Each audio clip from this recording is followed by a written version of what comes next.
특히 오늘 또 모든 세대가 이렇게 함께 예배하는 또 세대 연합 예배, 통합 예배로 들으시는 걸 보니까 참 보기 좋네요.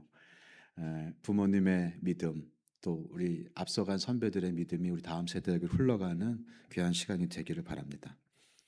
우리 아이들도 있고 하니까 제가 퀴즈 하나 드리겠습니다. 여러분 정말 이름만 들어도 있어 보이는 곤충이 있어요. 뭘까요? 장수 하늘소입니다. 되게 있어 보이죠? 예, 좋은 건 다 있어요. 장수, 하늘, 소. 보통 벌레는 벌레 목숨이라고 그래갖고 뭐 살아봐야 벌레가 얼마나 살겠어요. 장수랍니다. 땅 위를 기어다니는 벌레한테 하늘이래요. 돼지도 아니고 소랍니다. 장수 하늘소. 실제로 장수 하늘소가 몸값이 대단합니다. 2015년도에 팔린 약 1년 전에 1억 원에 팔렸어요. 예, 지금은 장수 하늘소를 이렇게 사고 팔 수가 없습니다.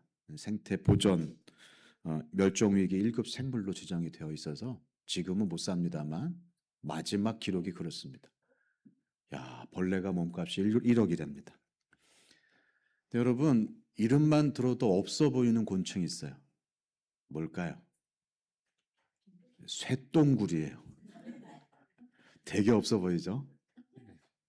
소똥을 굴리니까 말 그대로 쇠똥구리예요. 말똥을 굴리면 말똥구리. 쇠똥구리, 말똥구리. 똑같은 곤충입니다. 그렇게 이름을 불립니다. 쇠똥구리는 하루 종일 똥을 굴립니다. 왜냐하면 똥을 먹고 살거든요. 똥에다 알을 낳아요. 똥이 없으면 안 돼서 하루 종일 똥을 찾아서 똥을 굴리고 똥에다 알을 낳고 똥을 파먹고 삽니다. 그게 쇠똥구리입니다. 놀라운 사실이 있습니다. 장수 하늘소랑 쇠똥구리랑 가까운 친척이에요. 그 생물을 분류하는 생물 분류 체계가 있지 않습니까? 우리 옛날에 생물 시간에 배웠죠. 종속, 과문, 강문계. 쇠똥구리나 장수 하늘소나 똑같이 딱정벌레 목에 속하는 곤충입니다. 그러니까 마치 호랑이나 사자가 다 고양이과에 속하는 친척인 것처럼 쇠똥구리랑 장수 하늘소는 아주 가까운 친척이에요. 근데 다 같은 딱정벌레 카테고리인데 누구는 장수 하늘소로 살고 누구는 쇠똥구리로 살아요. 벌레 인생도 참 드라마틱하죠. 정말 한 끗 차이인데 누구는 정말 귀한 몸값으로 대접을 받고 누구는 하루 종일 쇠똥을 굴리며 삽니다. 저는 사람들도 종종 그렇게 느낀다고 생각합니다. 똑같은 사람인 줄 알았는데 누구는 장수 하늘소처럼 살고 누구는 쇠똥구리처럼 사는 것처럼 여겨집니다. 누구는 아주 폼나게 살고 누구는 폼이 아주 다 죽습니다. 어떤 사람은 장수 하늘소 집에 태어나서 태어나자마자 장수 하늘소로 평생을 살아가고 인생이 피고 누구는 쇠똥구리 집안에 태어나서 평생 똥을 굴려야 되는 인생으로 살아가야 되는 것처럼 여겨집니다. 그게 이 시대의 아픔이고요. 그게 이 시대의 불안이고요. 또 그것이 이 시대의 현실이기도 합니다. 우리가 다 같이 못 살았던 시대에는 우리는 다 같이 쇠똥구리처럼 살지만 우리는 모두 다 장수 하늘소가 될 거다. 그런 기대가 있었어요. 옛날에. 우리가 뭐라고 그래서 노래를 불렀죠? 잘 살아보세, 잘 살아보세, 우리도 한번 잘 살아보세. 전 세계에서 가장 못 사는 나라 중에 하나였지만 그때 우리나라 사람들의 표정에는 희망이 있었어요. 소망이 있었어요. 우리도 한번 장수 하늘소로 한번 살아보자. 지금 우리나라는 전 세계에서 10손가락 안에 드는 그런 굉장히 부강한 나라가 되었습니다. 많은 나라 사람들이 한국을 부러워하고 있습니다. 근데 지금 우리나라는 어느 때보다도 더 많은 사람들이 왜 나는 쇠똥구리로 살지? 이렇게 상대적인 박탈감을 느끼고 상대적인 불안감을 느끼고 내가 오늘 살아야 할 하루가 너무너무 힘든 그런 시대를 우리가 살고 있습니다. 그래서 많은 부모들이 이렇게 마음 먹습니다. 나는 쇳덩구리처럼 태어났지만 내 자식만큼은 장수하늘소로 키워야지. 그래서 하루 종일 우린 굴리죠. 땀 흘려 수고하고 힘쓰고 애씁니다. 저를 포함해서 여기 계신 모든 우리 어른들이 그렇게 살아왔고 지금도 그렇게 살고 계시리라고 저는 믿습니다. 그 부모님들의 수고와 헌신에 존경과 사랑을 드립니다. 우리 모든 부모들이 그렇게 삽니다. 근데 시대가 많이 변했습니다. 말씀드린 것처럼 우리가 많이 지쳤어요. 그래서 요즘 우리 마음에 이런 생각이 문득 듭니다. 우리 목사님하고도 예배 전에 잠깐 이야기를 나누면서 이렇게 사는 게 맞나? 그 이야기를 잠깐 나눴어요. 이렇게 사는 게 맞나? 굴려봐야 뭐해? 어차피 안 변할 것 같은데 그런 무력감이 우리 사회에 굉장히 감기처럼 무슨 사스처럼 무슨 코로나처럼 전염병처럼 사람들 마음속에 이렇게 물들어 있는 것을 보게 됩니다. 다 같이 몰살 때는 괜찮았는데 누구는 장수하늘소가 되고 누구는 쇳덩구리가 된 이 현실이 너무 힘든 것이 요즘 우리의 상황입니다. 혹시 오늘 쇳덩구리와 같은 마음으로 이 자리에 오신 성도분이 계십니까? 잘 오셨습니다. 혹시 오늘 굴려봐야 뭐해? 이런 불안한 마음으로 포기하고 싶은 마음이 드는 우리 청년들, 우리 청소년 분들이 계십니까? 정말 잘 오셨습니다. 혹시 오늘 누구보다도 열심히 살아왔는데 지난 50년, 지난 60년을 근데 지금 내 삶의 형편과 내 자녀의 형편을 돌아볼 때 이게 맞나? 그래서 이렇게 마음에 헛헛한 마음이 드시는 우리 형님들, 누님들 계시다면 잘 오셨습니다. 오늘 정말 잘 오셨습니다. 오늘 우리는 말씀을 통해서 아무리 굴려봐야 해결이 되지 않을 것 같은 이런 사회, 누구는 장수하는 소처럼 살고 누구는 쇳덩구리처럼 사는 것 같아서 마음이 헛헛하고 무너지는 이런 사회에서 우리의 자녀를 빛나는 인생으로 세우고 우리의 삶을 영광스럽게 마무리할 수 있는 정말로 귀한 우리 하늘 아버지의 원리를 우리는 함께 말씀을 통해서 배우게 될 것입니다. 특별히 오늘 부모 세대와 다음 세대가 같은 자리에 있다는 것이 저는 얼마나 가슴이 뛰는지 모릅니다. 모두가 알고 모두가 함께 듣고 모두가 물려줄 수 있는 우리 믿는 자의 삶의 원리. 믿는 자는 이렇게 살고 이렇게 우리 다음 세대를 길러낸다라고 하는 사실을 우리 모든 교회가 함께 듣고 배우게 되는 그런 귀한 기회가 되시기를 축원합니다. 오늘 우리가 이사야서를 읽었습니다. 이사야서는 남유다가 망해가고 있던 시대에 이사야를 통해서 하신 말씀입니다. 나라가 잘 나가고 있던 때가 아니고요. 북이스라엘은 이미 망해버렸고 남유다도 망할 것이 너무 뻔해 보이는 상황이에요. 그 앞날에 소망이 전혀 없는 상황이에요. 해봐야 뭐해라는 마음이 그렇게 자연스럽게 들 수밖에 없는 상황. 그런 시대에 하나님께서 이스라엘에게 우리 남유다 백성들에게 이사야를 통해서 하신 말씀입니다.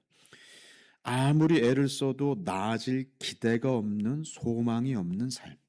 그 삶 가운데 하나님께서 귀한 은혜의 원리를 주십니다.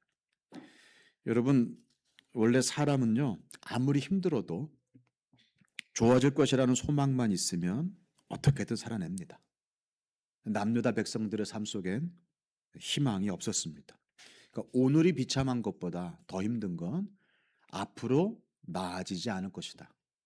나보다 내 후손들이 더 힘들 것이다. 이런 마음이 들면 그건 정말 마음이 짓눌리고 살 소망을 잃어버립니다. 그런 시대에 외친 말씀이 이사야서입니다. 근데 이사야서는 작은 성경책이라고 얘기를 합니다. 이사야 안에는 구원이 가지고 있는 그 놀라운 신비가 그대로 담겨져 있고 오실 메시아에 대한 선명한 예언이 담겨져 있고 또 우리는 이미 신약과 구약을 다 가지고 있는 사람으로서 이사야의 말씀이 그대로 이루어진 것을 알고 있는 사람들입니다. 결국 소망이 없는 시대에 그냥 인간 승리로 하시는 말씀이 아니라 진짜 그 약속을 이루시는 주님께서 이사야를 통해서 오늘 우리에게도 주시는 귀한 원리가 있다고 저는 믿습니다. 저는 오늘 본문에서 그 원리를 제가 이름을 붙였는데요. 세 가지 원리를 부모의 원리 이렇게 붙여봤습니다. 무슨 원리라고요? 부모의 원리. 옆집 원리도 아니고요. 짱구네 원리도 아니고요. 부모의 원리입니다. 부르심, 모자람, 내려주심. 이 세 가지 원리입니다. 먼저 부르심을 아는 양육에 대해서 함께 살펴보도록 하겠습니다. 소망이 없는 시대에 믿는 자는 어떻게 양육하는가? 부르심을 알아야 양육할 수 있습니다. 오늘 44장 1절 말씀을 제가 다시 한번 읽도록 하겠습니다. 나의 종 야곱, 내가 택한 이스라엘아, 이제 들으라. 이사야는 먼저 하나님이 이스라엘을 택하셨다 이렇게 선포합니다. 여러분, 이사야는 이 이스라엘이라는 이름이 원래 야곱에서 왔다는 사실을 다시 한번 강조합니다. 이스라엘은 야곱의 12아들 때문에 만들어진 나라죠. 그 12아들이 12지파를 이루었습니다. 그 12아들의 아버지 야곱의 이름이 나중에 이스라엘로 바뀝니다. 이스라엘은 야곱에게 주신 새 이름입니다. 여러분, 야곱이 어떤 사람입니까? 형 속이고 아버지 속이고 장자의 권리를 빼앗아서 자기 살자고 도망갔던 사람이 야곱입니다. 그리고 많은 시간이 흘렀습니다. 이제 처자식 거느리고 고향으로 돌아가고 싶은데 불안하고 겁이 났던 것이 야곱입니다. 돌아가는 길가에서 야복강에서 이제 하나님과 씨름하는 장면이 나오죠. 천사와 씨름하죠. 하나님과 씨름했습니다.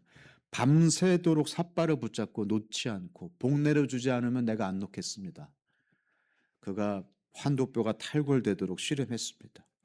그래서 나중에 하나님께서 그의 이름을 뭐라고 부르셨냐?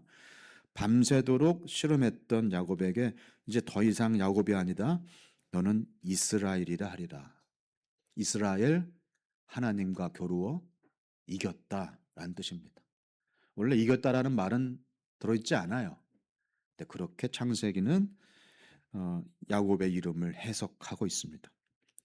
원래 야곱의 뜻은 발 뒤꿈치를 잡은 사람입니다. 요즘 말로 하자면 남의 뒤통수를 치는 자예요. 태어날 때부터 이름이 남을 속이는 자예요. 그는 이름대로 살았습니다. 형 발 뒤꿈치 잡고 태어났고요. 그리고 남의 뒤통수를 치면 살았습니다. 평생 속이다가 자기도 외삼촌 라반에게 속았죠. 속은 대로 자기도 속는 그런 그냥 꼼수로만 살아왔던 그런 사람이었습니다. 그런데 그런 사람이 이제 이스라엘이 된 거예요. 하나님을 붙잡는 사람이 된 것입니다. 하나님과 씨름하는 사람이 됐습니다. 그리고 12지파의 아버지가 되었고 하나님은 그 족속과 나라를 하나님과 겨루어 이긴 자 이스라엘이라고 나라의 이름을 불렀습니다. 오늘 본문 1절은 그런 야곱의 후손들을 하나님께서 친히 택하셨다. 내가 이 나라를 친히 택했다라고 얘기하는 겁니다. 쇳덩굴이 같았던 야곱을 이스라엘로 택하여 부르셨다는 말씀입니다.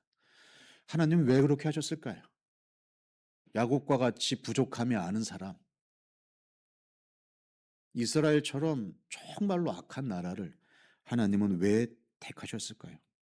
하나님이 어떤 분이신지를 잘 보여주라고 그렇게 하신 것입니다. 여러분, 열심은 있지만 오직 자기 자신만을 위해 살던 야곱에게 이제 하나님 붙잡는 열심으로 온 세상에 하나님을 전하라고 하나님은 이스라엘을 택하셨습니다. 그리고 부르셨습니다. 주변의 이방 나라들이 이스라엘을 보고 하나님은 선하신 분이구나. 하나님은 아름다운 분이시구나. 하나님은 은혜로운 분이시구나. 하나님은 누구든지 택하여 부르시는 분이구나. 이것을 보여주기에 이스라엘은 연약했지만 가장 적합한 그런 나라였습니다. 여러분, 부르심을 아는 게 먼저입니다. 내가 택함 받았다는 사실을 아는 게 먼저입니다. 내가 이 땅에 존재하는 이유와 근거가 되기 때문에 그렇습니다.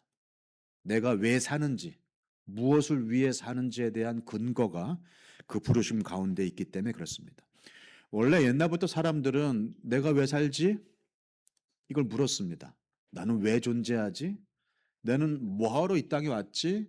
사람은 그걸 묻게 돼 있습니다. 그것에 대한 고민과 사유를 정리한 게 철학입니다. 그걸 논리적으로 만든 것이 그렇게 논증이고 철학이고 변증입니다. 철학자 가운데에서 하이데거라는 사람이 있어요. 독일의 철학자, 실존주의의 아버지라고 할 수 있죠. 하이데거가 이런 얘기를 했습니다. 인생이 왜 존재하냐고요? 그런 게 어딨어? 철학자가. 인생이 왜 존재하는지를 묻고 따지고 연구하고 많이 생각한 하이데거가 얘기합니다. 그런 거 없습니다, 여러분. 우리는 그냥 세상에 던져진 거예요. 그래서 피투성이라고 그랬어요, 인생은. 우리는 그냥 내 뜻과 상관없이 세상에 던져진 존재다. 아무런 이유도 아무런 목적도 모르고 그냥 우리는 던져진 존재다. 인생의 목적이 어디 있어? 태어난 김에 산다. 어쩔 수 없습니다, 여러분. 그러니까 그 한계를 인정하고 스스로 목적을 찾으세요. 이게 하이데거의 그 모든 철학을 정리한 저의 결론이었습니다. 근데 오늘 성경은 말씀합니다. 아니, 너의 인생에 목적이 있어. 내가 널 택했어. 내가 널 불렀어. 자기만 알던 사기꾼 야곱 같은 사람이라도 난 불렀어. 그를 통해 이스라엘이라고 하는 나라를 세웠어. 난 얼마든지 택하여 나의 종으로 삼을 수 있어. 그것이 나 하나님이야. 네 인생을 내가 택하였으니 이스라엘아 들으라. 하나님 그렇게 말씀하십니다. 사랑하는 성도 여러분, 하나님께서 여러분 한 사람 한 사람을 택하여 부르신 줄 믿으시기 바랍니다. 우리는 아무 이유 없이 세상에 던져진 피투성의 존재가 아닙니다. 우리의 존재 이유는 하나님께 있습니다. 우리는 어쩌다가 태어나서 하루 종일 쇠똥이나 굴리는 쇠똥구리가 아닙니다. 각자의 자리에서 하늘 아버지를 전하는 장수 하늘소로 주님은 우리를 부르셨습니다. 그 부르심에 대한 이해, 주님이 우리를 부르셨다는 사실을 아는 삶은 태도가 다르고 생각이 다르고 삶의 방향이 완전히 다른 삶, 그런 인생이 됩니다. 이 불안의 시대에 어떻게 살아야 할지, 무엇을 위해 살아야 될지, 뭘 하며 살아야 될지 몰라서 불안해하는 시대에 우리의 부르심을 분명히 아는 사람은 흔들리지 않는 인생을 살아냅니다. 우리의 부르심을 잘 아는 부모는 그런 믿음의 자녀를 길러낼 줄 믿으시길 바랍니다. 부모의 원리의 두 번째는 모자람을 아는 양육입니다. 우리 옆에 있는 분에게 얘기합시다. 모자라시네요. 좀 하기 민망하죠? 네, 여러분, 내가 모자라다는 사실을 알아야 됩니다. 모자람을 아는 양육. 2절을 읽겠습니다. 너를 만들고 너를 모태에서부터 지어낸 너를 도와줄 여호와가 이같이 말하노라. 나의 종 야곱 내가 택한 여수르나 두려워하지 말라. 오래전에, 제 기억으로는 한 거의 20년 전이에요. 강남에서 유행했던 말이 있었습니다. 자녀를 좋은 대학에 보내기 위해서 세 가지가 필요하대요. 뭔지 혹시 아십니까? 첫 번째, 할아버지의 재력. 두 번째, 엄마의 정보력. 세 번째, 아빠의 무관심. 그 세 가지가 필요하다고 합니다. 이게 무슨 말이냐? 아이들 교육에 돈이 어마어마하게 들잖아요. 양육비가. 강남 8학군 엄마들이 이런 말을 만든 거예요. 일단은 돈 많은 할아버지가 있어야 이게 친할아버지든 외할아버지든 백이 돼서 그 돈을 대고 엄마는 부지런히 뛰어다니면서 최신 입시 정보를 알아서 뒤처지지 않게 아이들에게 가장 먼저 그 길을 선점해서 알려주고, 그리고 제발 아무것도 모르는 아빠는 관심 끄고 아무 말도 좀 하지 말아라. 아빠가 한마디 하면 여태까지 쌓아오는 모든 교육이 다 엉망이 되거든요. 엄마는 막 공부하라고 그러는데 아빠는 뭐라고 얘기합니까? 괜찮아, 놀아. 제발 아빠는 관심 좀 꺼달라. 그래서 세 가지가 필요하다고 했습니다. 첫째가 뭐라고요? 할아버지의 재력. 두 번째, 엄마의 정보력. 세 번째, 아빠의 무관심. 믿으시기 바랍니다. 그러면 안 되죠. 물론 그래서 좋은 대학을 보낼 수는 있어요. 그래서요. 좋은 대학을 보내면 끝납니까? 그래서 좋은 직장에 취업하면 인생이 해결됩니까? 아니잖아요. 그게 사람을 만들진 않잖아요. 좋은 대학 나와서 좋은 직장 취업한 괴물 같은 인생이 얼마나 많은지 모릅니다. 차라리 그들에게 힘이 없으면 자기만 망치는데 그들에게 칼이 쥐어지니 나라를 망치고 세상을 망쳐요. 사람이 돼야 됩니다. 사람을 길러내야 되잖아요. 할아버지의 재력과 엄마의 정보력과 아빠의 무관심이 그런 괴물을 만들어냅니다. 제가 57년을 살아오면서 깨달은 것이 몇 가지 있습니다. 우리 형님들, 누님들께는 죄송합니다. 나이 얘기해서. 그 중에 하나가 여러분 부족함이 없는 사람이 아니라 모자람을 아는 사람이 더 나은 세상을 만듭니다.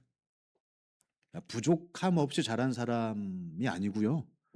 내가 모자라다 결핍과 궁핍을 경험해보고 아는 사람이 더 나은 세상을 만듭니다.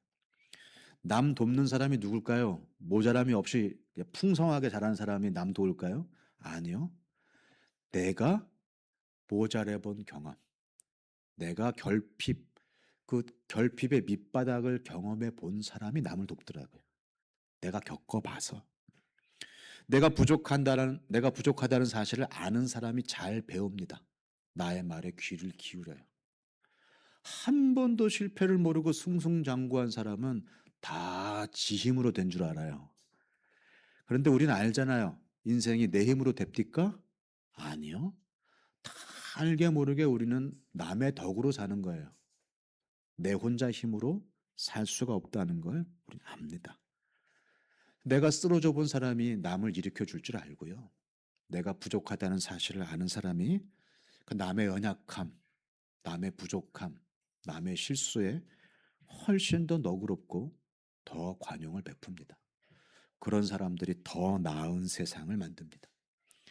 겨울을 통과해 본 사람만이 봄날의 햇살 같은 인생이 되는 거예요. 늘 유람선만 타던 사람이 어찌 구조선에 올라서 남의 인생을 건지는 삶을 상상이나 해볼 수 있겠습니까? 모자람을 알아야 됩니다. 여러분, 완벽한 부모가 되려고 하지 마십시오. 완벽한 부모가 되지 못한 것을 너무 안타까워하지 마십시오. 내가 못해준 것이 너무 많아서 속상하신 분들 많죠? 원래 사랑이 그래요. 사랑하면 내가 해준 건 하나도 기억이 안 나고요. 내가 못해준 것만 너무 미안해. 사랑해서 그런 거예요. 여러분은 이미 충분히 좋은 부모입니다. 그러니 완벽한 부모가 되려고 하지 마십시오. 사실 그럴 수도 없고요. 그래서도 안 됩니다. 완벽한 아버지는 하늘 아버지 외에는 없습니다. 우리 하늘 아버지 외에는 완전한 부모가 계시지 않습니다. 부족함 없이 자녀를 키우려고 하면 그 자녀들은 오히려 하나님도 필요 없다고 착각하는 인생이 돼요. 어렸을 때부터 완벽한 뒷바라지를 하면 그 아이들은 주님 없어도 살 수 있다고 착각하는 괴물이 됩니다. 우리 나약함을 알 때 우리 하나님이 얼마나 강인한 분이신지를 알게 됩니다. 우리가 작다는 사실을 알 때 우리 하나님이 얼마나 크신 분이신지를 우리 알게 됩니다. 마태복음에 팔복 나오죠. 그 팔복 이런 사람이 복되다. 거기 나오는 사람들 다 모자란 인생이에요. 그죠? 심령이 가난한 사람, 애통하는 사람, 힘이 없는 사람, 줄이고 목마른 사람, 박해를 받는 사람이 복이 있다고 그럽니다. 그들은 결핍이 있기 때문에 주님의 공급이 간절한 거예요. 그들은 낭떠러지에 서 있기 때문에 주님이 크고 놀랍게 보이는 거예요. 하나님만 붙잡고 사는 사람, 주님 없으면 안 된다고 애통하며 호소하며 간절히 붙잡는 부모, 그런 부모를 통해서 하나님은 우리의 자녀들을 길러내실 것입니다. 여러분, 완벽한 부모가 되려고 하지 마십시오. 부모의 한계가 하나님의 기회가 됩니다. 제가 어쩔 수 없을 때 하나님이 일하시더라고요. 제가 뭔가 할 수 있을 때는 하나님 돕질 않으세요. 근데 주님, 자식 문제 진짜로 마음대로 안 되네요. 이 자식 어떡합니까? 주님. 주님이 일하시더라고요. 우리 모자람을 통해서 하나님이 일하십니다. 2절에서 하나님은 이렇게 말씀하십니다. 너를 만들고 너를 모태에서부터 지어낸 너를 도와줄 여호와가 이같이 말하노라. 하나님은 우리의 모양을 아세요. 우리를 모태에서 지으신 분이에요. 우리를 낳으신 분이에요. 누구보다 우리를 잘 알아요. 우리가 얼마나 모자란 인생인지를 잘 알아요. 그런 하나님 앞에서 안 그런데 그런 척하지 마십시오. 그런데 안 그런 척하지 마십시오. 믿음이 없는데 믿음이 있는 척하지 마세요. 믿음이 있는 척하지 마시고 믿음 달라고 붙잡고 애원하세요. 그게 정직한 기도예요. 내가 할 수 없는데 할 수 있는 척하지 마세요. 남들 앞에서 모자라지 않으려고 애쓰지 마세요. 주님 앞에서 나를 그대로 드러내세요. 내가 널 지었다. 내가 널 잘 안다. 그런 너에게 내가 말할게. 나의 종 야곱 여수르나 그랬어요. 여수른 무슨 뜻이냐? 제가 번역하자면 너 딱 맞아 그런 뜻이에요. 올바른 자, 적합한 자래요. 근데 그 앞에는 뭐라고 불렀어요? 야곱이라고 불러놓고, 야, 이 남의 뒤통수나 치던 이 야곱아, 딱 맞아 그런 거예요. 부족한 것 투성이, 나의 아들 나의 딸들아, 딱 맞아. 넌 딱 맞아. 내가 도와줄게. 내가 도와줄게. 우리가 딱 맞는 사람이랍니다. 충분한 자격이 되는 사람입니다. 우리가 부족한 자 야곱인 것을 너무나 잘 아는 주님께서 딱 맞고 적합한 여수른이라고 우리를 격려하십니다. 그리고 도와주시겠다고. 두려워하지 말라. 혹시 재력도 없고 정보력도 없고 능력도 없어서 내가 우리 애들을 잘못 키우는 건 아닌가? 그런 부모님 계십니까? 제가 그런 마음을 얼마나 많이 먹었는지 몰라요. 저에게 소원이 있어요. 무슨 우리 아이들에게 재산을 물려줄 것도 없고 빌딩을 물려줄 것도 없고 유가 증권을 물려줄 것도 없고 빚만 물려주지 않게 해주십시오. 그게 제 소원이에요. 제가 죽었을 때 아이들이 유산 거부, 빚이 너무 많아서 그러지 않도록 빚은 다 털어내 주십시오, 주님. 그러나 저에게 물려줄 것이 있어요. 전 그것을 하나님의 도우심이라고 저는 강력하게 믿습니다. 우리의 모자란 삶을 통하여 하나님이 어떻게 도우셨는지를 우리 아이들은 지금 보고 있어요. 저의 부족함을 통해 하나님이 어떻게 일하시는지를 가장 가까운 우리 아이들이 보고 있어요. 그것만큼 가장 좋은 유산이 어디 있겠습니까? 여러분, 만약에 우리가 부모의 역할을 완벽하게 해서 우리 아이들이 완벽한 하나님의 자녀로, 믿음의 자녀로 잘 자랄 수 있다면 뭐하러 예수님이 오셨겠어요? 그죠? 우리 힘으로 주의 제자를 우리 힘으로 길러낼 수 있다면 예수님이 이 땅에 오실 이유가 없는 거예요. 우리 힘으로 어쩔 수 없는 우리 인생을 주께서 구원하시기 위해 오셨습니다. 우리가 주님이 절실한 것처럼 우리 아이들에게도 완벽한 부모가 필요한 게 아니라 완전하신 구주 주 예수님이 필요한 줄 믿으시기 바랍니다. 예수님만 소유하면 모든 문제가 해결된다는 사실, 우리의 모든 부족함을 채워주신다는 사실을 부족한 부모가 가장 잘 전할 수 있습니다. 그래서 여러분, 저는 여수은이에요. 딱 맞아요. 이보다 적합할 수 없어요. 우리 힘으로는 절대로 할 수 없는 완전한 구원과 양육을 위해서 하나님이 계획하시고 예수님이 실행하시고 성령님이 돕고 계시다는 사실을 믿으시면서 그 모자란 부모로서 주님 앞에 날마다 서시기를 다시 한번 축원합니다. 부모의 원리라고 제가 말씀드렸어요. 세 가지. 부르심을 아는 양육. 내가 그냥 던져진 존재가 아니라 주님의 계획과 목적을 위하여 택한 백성으로 세워진 사람이다. 모자람을 아는 양육. 완벽한 부모가 아니라 나의 부족함을 통하여 주님이 일하시도록 하는 모자람을 아는 양육이 되어야 된다. 세 번째, 내는 내려주심을 믿는 양육입니다. 한번 따라합시다. 내려주심을 믿는 양육. 3절과 4절 말씀을 제가 읽어드리겠습니다. 나는 목마른 자에게 물을 주며 마른 땅에 시내가 흐르게 하며 나의 영을 내 자손에게 나의 복을 내 후손에게 부어주리니 그들이 풀 가운데서 솟아나기를 시냇가에 버들같이 할 것이라. 아멘. 저는 농사를 지어보진 않았지만 한국 사람이라 쌀 먹고 살고 있고 밥심으로 살고 있기 때문에 농사를 아주 친숙하게 생각합니다. 여러분, 농사를 할 때 정말 중요한 게 땅과 물이죠. 땅이 좋아야 되고 물이 충분해야 됩니다. 좋은 땅에 심어야 되고요. 물을 잘 대면 그냥 씨앗은 씨앗 스스로의 힘을 하랍니다. 씨앗 자체의 힘을 믿으셔야 됩니다. 좋은 땅에 심고 물만 잘 주면 됩니다. 그것이 길러내는 원리입니다. 그것이 농사의 원리입니다. 자식을 양육하는 것을 우리 한국 사람들은 종종 농사에 빗대어서 말하기도 합니다. 그렇죠? 그래서 자식을 잘 길러낸 사람 보고 뭐라고 얘기합니까? 자식 농사 잘하셨네. 그런 얘기 하잖아요.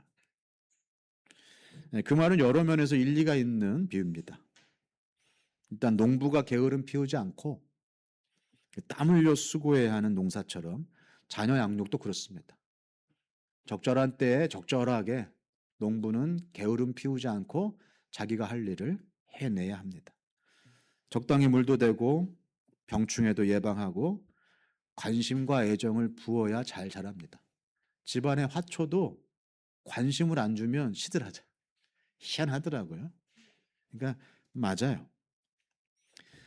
또 한편으로 농부가 할 수 있는 일에 한계가 있다는 면에서도 그 맞는 말입니다. 농부가 죽었다 깨어나도 못하는 게 있어요. 뭘까요? 날씨는 어떻게 할 수가 없어요. 농부가 죽었다 깨어나도 어떻게 비를 내리게 합니까? 바람을 불게 합니까? 햇살을 비추게 합니까? 그건 자연이 주셔야 가능한 겁니다. 햇빛과 바람과 비와 같은 날씨 때문에 살기도 하지만 폭우와 태풍과 비바람과 우박 같은 것 때문에 농사가 망하기도 하잖아요. 그러니까 내가 어쩔 수 없이 아무리 잘해도 망하기도 해요. 제가 보기에 정말 멋진 부모예요. 근데 자녀 농사를 망치신 분들이 있어요. 그걸 보고 저거 다 부모 탓이다. 그건 모르는 소리입니다. 정말 훌륭하신 분인데 자녀가 엇나가는 경우 있을 수 있습니까? 없습니까? 얼마든지 있어요. 그건 부모의 능력 밖이에요. 믿음도 마찬가지입니다. 그래서 농사는 하늘이 짓는 거다.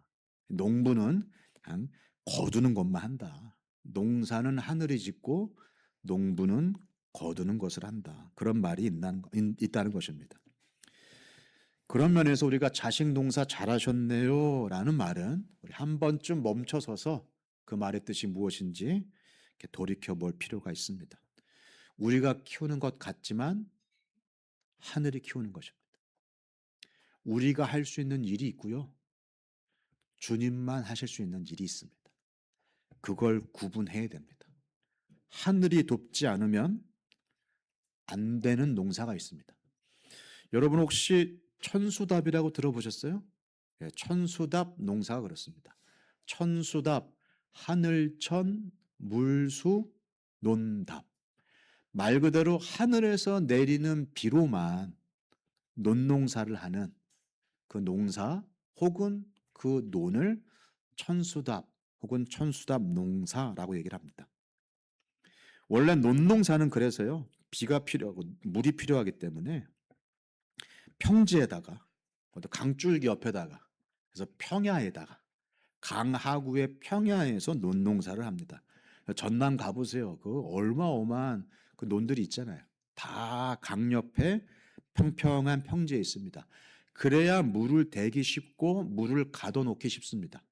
경사에다 놓으면 다 흘러가잖아요. 강 옆에 있으면 물을 딱 가두어서 논농사하기 쉽습니다. 근데 우리 인생이 꼭 그렇게 풀리는 게 아닙니다. 어쩌다가 보면 살다가 보니까 여기까지 와서 사네? 그러고 살게 돼 있습니다. 어떤 사람은 산 위에서 살아야 돼요. 왜 그렇게 됐는지는 주님께 물어야죠. 어쩌다 보니 산 위에 살지만 뭐는 먹어야 됩니까? 쌀은 먹어야 돼요. 산 위에서도 농사는 지어야 되겠으니 산 비탈을 깎아서 계단처럼 이렇게 정말로 보기에도 민망하게 평지를 만들어 놨어요. 계단처럼. 그 경사진 데를. 그리고 물은 댈 수가 없으니까 뭐만 쳐다봅니까? 하늘만 쳐다봐요. 그게 산 위에 사는 사람들의 형편이에요. 그래도 먹고 살려니 그렇게 해야죠. 그게 천수답 농사입니다. 근데 시간이 지나면서 천수답 농사꾼들한테 물을 댈 수 있는 방편들이 막 생겨나기 시작했어요. 하늘만 바라보기가 너무 불안했는데 물을 끌어올 수 있다니까 얼마나 좋아. 막 저수지를 만들어 가지고 저 멀리서 막 파이프로 물을 막 콸콸콸콸 막 지하수를 파 가지고 막 땅 밑에서 물이 콸콸콸콸 한일 자동 펌프 막 사 가지고 부족하면 뭐 쿠팡에 물 시키면 되고. 물 없어 갖고 하늘만 봤는데 언젠가부터 물을 댈 수 있는 그 형편과 방법이 많네. 이렇게도 살 수 있네. 살만하네. 이런 생각이 드는 거예요. 불안한 마음이 사라지고 얼마나 든든한지 몰라요. 뭐가 든든해요?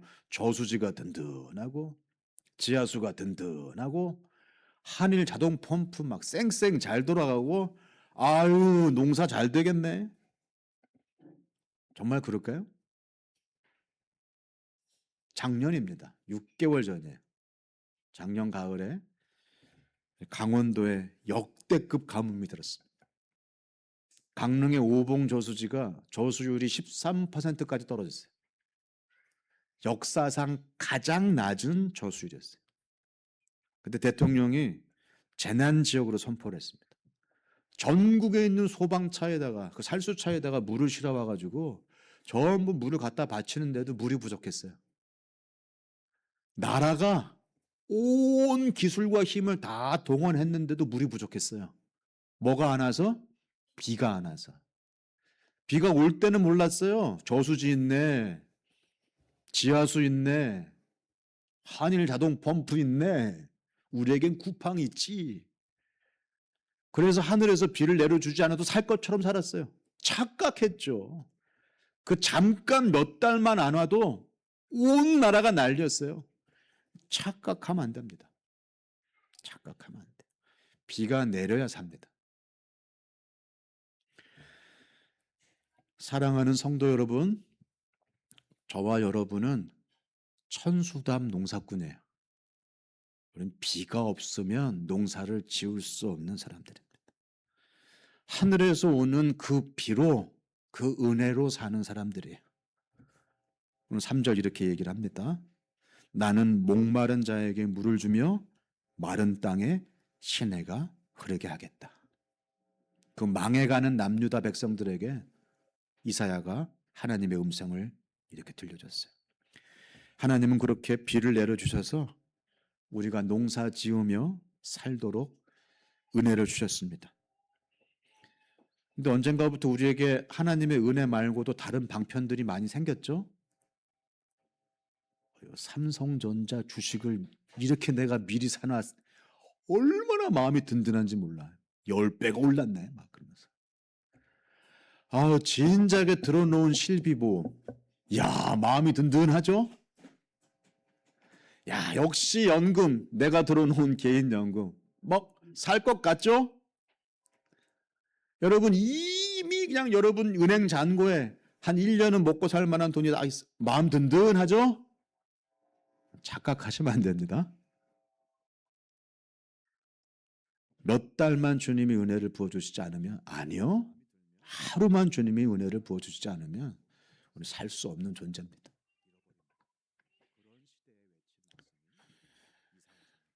하나님 없어도 살 것처럼 착각하지 마십시오. 저수지 있다고 착각하지 마십시오. 물탱크 있다고 착각하지 마십시오. 우리는 은혜로 사는 사람입니다. 천수담 농사꾼이 하늘에서 비만 내려오기를 바라면서 하늘 쳐다보는 것처럼 주님의 은혜를 바라보면서 우리는 살아야 됩니다. 하늘에서 오는 비를 기대하며 살아야 됩니다. 그렇게 목말라 하고 갈급해하는 사람에게 주님이 물을 주실 줄 믿습니다. 메마른 땅에 시내가 흐르게 하실 줄 믿습니다.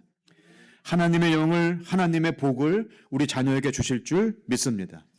여러분, 그거면 충분하지 않습니까? 하늘에서 오는 비면 충분해요. 하나님 한 분이면 충분해요. 하나님 한 분만 붙잡으면 다 붙잡는 거예요. 그 하나님 한 분을 놓치면 다 놓치는 거고요. 근데 우리 인생이 왜 이렇게 복잡해졌어요? 하나님 한 분으로 부족할 것 같으니까. 어떻게 하늘만 보고 살아? 저수지파고 지하수파고 펌프 달고 살아야지. 요즘 같은 세상에 아직 그거 몰라? 누구 엄마 그렇게 키워서 어떻게 하려고? 이것도 보내고 이것도 만들고 어떻게 이 험한 세상에 애를 키우려고? 여러분, 하나님의 영과 복이면 충분합니다. 그것 붙잡으면 다 붙잡는 거예요. 하나님 한 분을 못 잡으니까 별게 다 불안한 거예요. 별게 다. 제가 이번 11월까지 집을 또 빼야 됩니다. 이번에 이사하면 18번째 이사예요. 지난 25년 동안 18번 이사를 했습니다.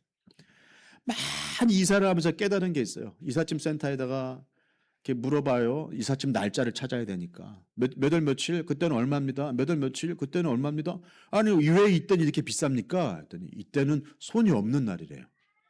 아, 저는 일손이 없는 날인가 보다. 그런 줄 알았어요. 손 없는 날이 무슨 뜻이에요?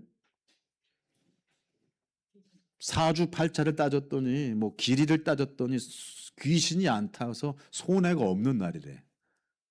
제가 그래서 얘기했어요. 그럼 손 많은 날이 언제입니까? 귀신이 보글보글 들끓는 날이 언제예요? 전 그날 해야 할랍니다. 나는 그게 하나도 안 무서운 사람이니까. 이야, 21세기에 모두 핸드폰 두고 다니고 막 로켓가 날아다니는 이 시대에도 귀신 무서워서 자기 마음대로 이사를 못 한다고요? 아니, 25,000개가 넘는 부품이 달려있는 비행기, 그 비행기가 처음으로 비행하기 전에 경납고에서 뭐 하는 줄 아세요? 대한항공에서? 돼지머리 놓고 고사를 지내요. 비행기 떨어지지 않게 해달라고. 아니, 그 첨단 과학기술의 총알 앞에서 귀신 탈까봐 무서워가지고 고사를 지내요. 땅도 함부로 못 팝니다. 땅 팠다가 어떻게 되려고. 땅신 이맛박을 뚫으면 안 되니까. 그게 무서워가지고 거기다가 뭐 뿌려요? 막 소주 뿌리고 막. 이야, 하나님 모르는 사람들은 별게 다 무섭구나. 그겁니다. 오직 하나님의 나라와 의만 구하면 모든 것을 더하실 줄 믿으시기 바랍니다. 하나님 나라와 의만 구하는 인생은 심플해요. 두려울 게 없어요. 그런데 하나님 나라와 의를 안 구하니까 복잡해지는 거예요. 내 나라는, 내 의는, 내 체면은, 내 면은. 그러니 없는데 있는 척 해야 되니까, 있는데 없는 척 해야 되니까, 아닌데 그런 척 해야 되니까, 이것도 해야 될 것 같고 저것도 해야 될 것 같고, 얼마나 인생이 피곤해요. 다 그러고 살아요.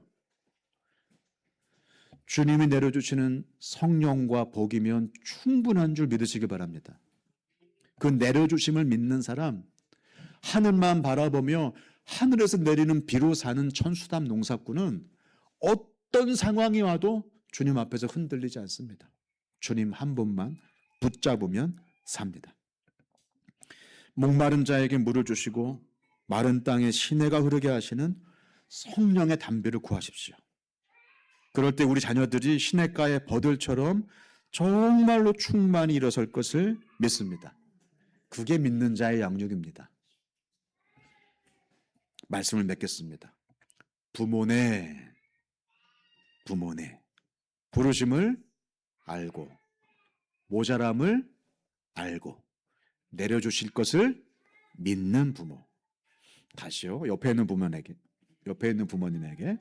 자, 시작. 부르심을 알고, 모자람을 알고, 내려주심을 믿는 부모. 부모네. 소망 없던 그 시절에도 이사야를 통해서 주님은 소망을 약속하셨습니다. 내가 너를 택했다. 내가 너를 도와주겠다. 내가 너의 자녀들에게 성령의 담비를 부어주겠다. 여러분, 이 약속은 이미 이루어졌어요. 예수님이 오시는 것으로 이루어졌어요.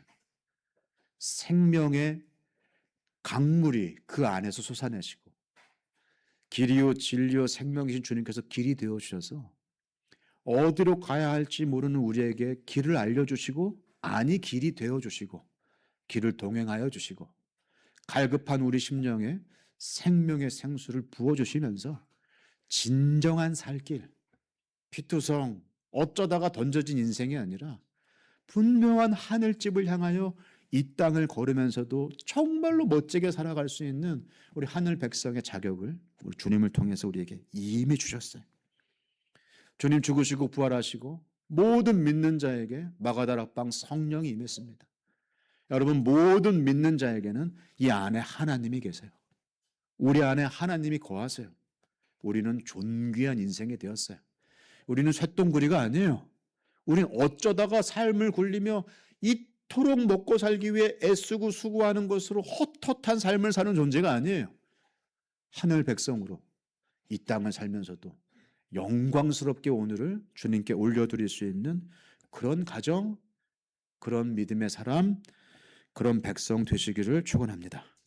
여러분의 가정이 정말 시냇가에 있는 그 버드나무처럼 푸르르게 자라고 계절마다 열매 맺고 성숙하게 열매 맺는 복된 가정과 교회 되시기를 축원합니다. 제가 기도하겠습니다.